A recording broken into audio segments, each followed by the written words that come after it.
1000 tahun kemudian, sekelompok tentara manusia berlarian di planet asing. Benar, manusia telah menempati planet ini. Membangun pangkalan militer di gua-gua. Membangun tempat di tanah tandus dan jurang.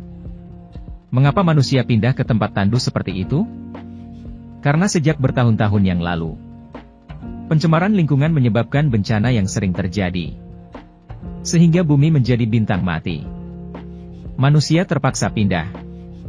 Setelah sekian lama melayang di luar angkasa, manusia menemukan planet yang hampir cocok untuk bertahan hidup. Tetapi planet ini telah cukup berbahaya. Mereka melepaskan monster bernama kejahatan, yang dapat mencium ketakutan pada manusia, untuk melacak dan membantai manusia. Semakin kita takut, semakin mudah untuk mati. Kemanusiaan berada di ambang kepunahan. Sampai seorang jenderal yang benar-benar mengatasi rasa takut muncul. Dia adalah seorang jenderal yang tak terlihat di depan pencekikan. Memimpin lebih banyak orang untuk mengatasi rasa takut dan mengalahkan monster, hingga peradaban manusia dapat berlanjut. Pada hari ini, sebuah pesawat ruang angkasa terbang keluar angkasa untuk menjelajahi planet lain. Ada jenderal dan putranya Xiao Ji di dalamnya. Ada sangkar besar di buritan kapal, di mana setan dipenjara, yang akan dibawa untuk eksperimen. Di bawah dorongan para prajurit, Xiao Ji perlahan mendekati sangkar besar di buritan kapal. Saat dia melewati batas, dia ditakuti oleh raungan. Dia gagal mewarisi bakat ayahnya. Hatinya masih dipenuhi rasa takut pada monster.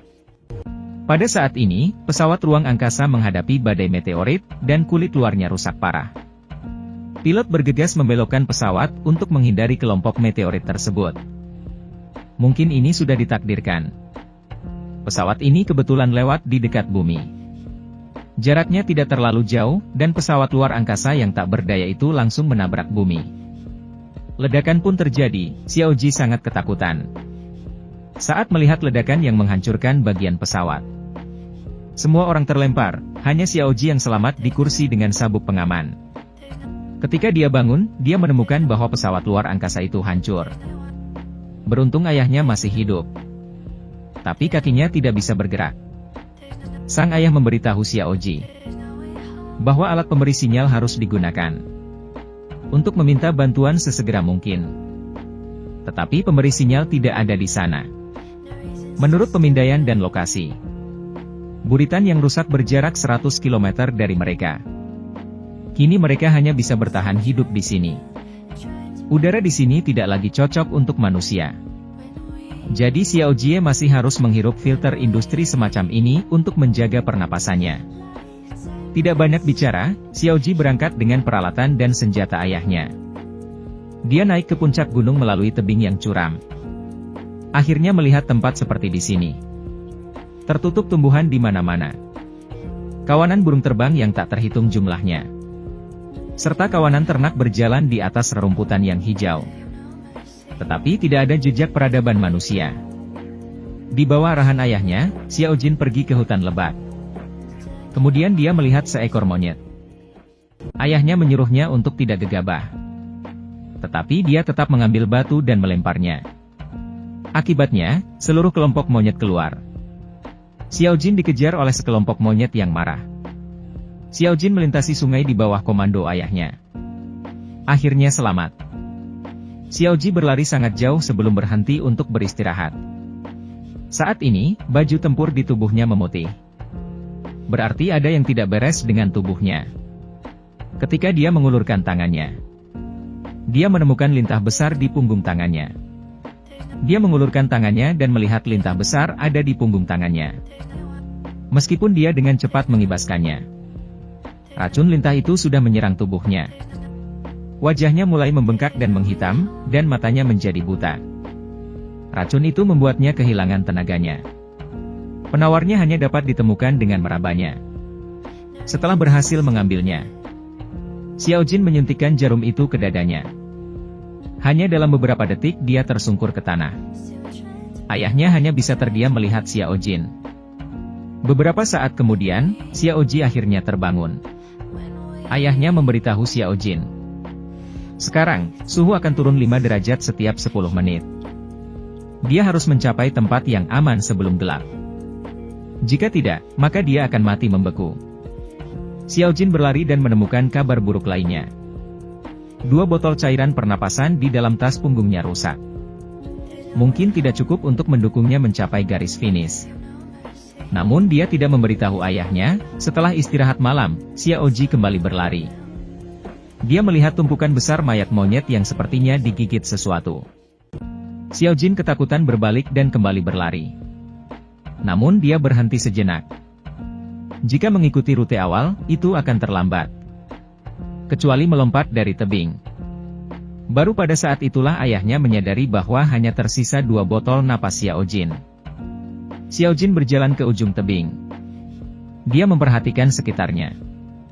Ayahnya memerintahkan Xiaoji untuk melepaskan misi dan kembali ke pesawat luar angkasa. Tetapi Xiaoji menolaknya. Ayahnya terus memanggilnya. Tapi Xiaojin bergegas terbang tanpa mendengar ayahnya. Setelah Xiaojin terbang beberapa saat, sang ayah melihat ada burung raksasa dengan cepat mendekati Xiaojin. Burung raksasa yang menutupi langit dan menukik ke bawah, dan segera menyergap Xiaojin. Saat Xiaojin terbangun, di sampingnya ada anak burung. Dia melihat sekeliling banyak anak burung yang baru saja menetas dari telur. Dia segera melarikan diri. Namun baru saja keluar dia melihat sekelompok hewan mirip serigala memanjat ke atas batang pohon. Mereka berkelahi. Kemudian salah satu dari mereka menghampiri anak burung yang baru saja menetas dan memakannya. Apa yang harus saya lakukan? Xiaoji memperhatikan bahwa tempat di bawah kakinya ada lubang. Jadi dia memancing serigala untuk menerkamnya. Lalu merbangkan tombaknya untuk mendorong serigala itu. Dia bersembunyi di lubang untuk menghindari burung raksasa. Krisis sarang burung raksasa akhirnya berakhir. Xiaojin turun dari atas tebing. Ketika Xiaoji kembali ke bawah, dia melihat alat komunikasi di tangannya telah rusak. Dia kehilangan kontak dengan ayahnya. Untuk perjalanan selanjutnya, Xiaoji hanya bisa mengandalkan dirinya sendiri. Dia berjalan melewati hutan dan air terjun yang mengalir deras. Dia melihat babi hutan berkeliaran. 1000 tahun setelah hilangnya manusia, bumi telah kembali ke peradaban prasejarah. Tidak lagi memiliki bayang-bayang teknologi dan industri. Semua telah menjadi surga bagi hewan dan tumbuhan. Xiaojin membangun rakit. Dia mendayung rakit yang mengapung di sungai, dan tertidur di atas rakit itu. Ketika dia bangun, dia melihat bahwa suhu telah turun. Sungai membeku dengan cepat. Perhatikan bahwa baju tempur di tubuhnya perlahan memutih. Yang berarti bahwa tubuhnya tidak akan mampu menahan suhu yang semakin dingin. Pohon-pohon di sekitarnya tumbang, dan dengan cepat tertutup oleh embun beku. Suhu dengan cepat turun hingga minus 40 derajat. Xiaojin pingsan tengah hutan dengan tubuh yang diselimuti es.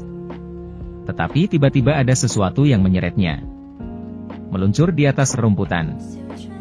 Diseret ke dalam lubang tanah. Ketika dia bangun, dia segera keluar dari lubang dan melihat bahwa burung raksasa yang menyelamatkannya tadi malam. Dia menggunakan suhu tubuhnya untuk melindungi Xiaojin. Xiaoji pergi dengan linglung. Tidak lama kemudian, dia melihat pecahan pesawat luar angkasa. Berjalan ke depan, Xiaoji akhirnya menemukan puing-puing buritan yang hilang. Dia segera menemukan nafas cadangan, dan segera meminumnya. Dia menemukan senjata dan sinyal terpenting. Namun, pemberi sinyal gagal terhubung. Mengharuskannya pergi ke tempat yang lebih tinggi untuk mengirimkan sinyal. Di samping buritan ada sangkar yang hancur. Pencekik yang ditahan di dalamnya sudah tidak ada. Kemudian mayat para kru tergantung di pohon hutan. Setelah itu, Xiaojin panik dan segera berlari menuju puncak gunung berapi yang tidak jauh dari sana. Tetapi dia tidak tahu bahwa ketakutan di hatinya telah tercekik. Ketika dia mencapai puncak gunung, sinyal baru saja berhasil terhubung. Tetapi Xiaojin terjatuh ke tanah dengan sangat keras. Dia dibanting dan dilempar ke dinding batu oleh monster yang ada di sana. Lagi pula manusia kecil bukan tandingan monster. Disertai dengan rasa sakit yang parah di tubuhnya, Xiaoji mengingat ingatan yang paling menyakitkan di hatinya. Ketika dia masih kecil, seorang pencekik menyerang. Adik perempuannya dicekik dan dibunuh karena melindunginya. Dia bertanya berkali-kali kepada ayahnya bagaimana cara menyingkirkan ketakutan itu. Ketakutan mengalahkan monster itu untuk membalaskan dendam adiknya. Ayahku bilang bahaya itu nyata, tapi ketakutan adalah sebuah pilihan. Pada saat hidup dan mati ini, dia melihat abu vulkanik yang jatuh dari langit melambat di atas matanya. Seperti menjadi sebuah harapan dan kekuatan. Saat ini, dia tidak memiliki rasa takut di dalam hatinya. Dia menjadi orang yang tidak terlihat di depan orang yang dicekik. Xiao Jin bangun dan mengambil senjatanya. Mulai membantai monster yang tampaknya perkasa ini. Dia terbang ke depan dan mencekik tubuhnya dengan 2 tombak tajam. Monster itu mati di tepi tebing. Tanpa rasa takut untuk melarikan diri. Tidak ada kegembiraan balas dendam yang berhasil. Semua emosinya berubah menjadi ketenangan, yang merupakan simbol pria yang kuat. Xiao Jin mengambil pemberi sinyal, menekan tombol, dan cahaya putih yang menyilaukan menembus awan gelap dan melesat ke angkasa. Sinyal menyebar dengan cepat di alam semesta. Tidak lama kemudian, tim penyelamat berani datang ke bumi dan menyelamatkan jenderal yang sekarat dari reruntuhan pesawat luar angkasa. Ayah dan anak itu akhirnya bisa bertemu lagi. Selama beberapa hari ketika dia terjebak, sang ayah memiliki kesempatan untuk menyembuhkan cedera kakinya yang serius. Tetapi proses perawatan akan membuatnya jatuh koma singkat. Jadi dia menyerah, hanya untuk menemani putranya sepanjang waktu dan memberinya dukungan psikologis.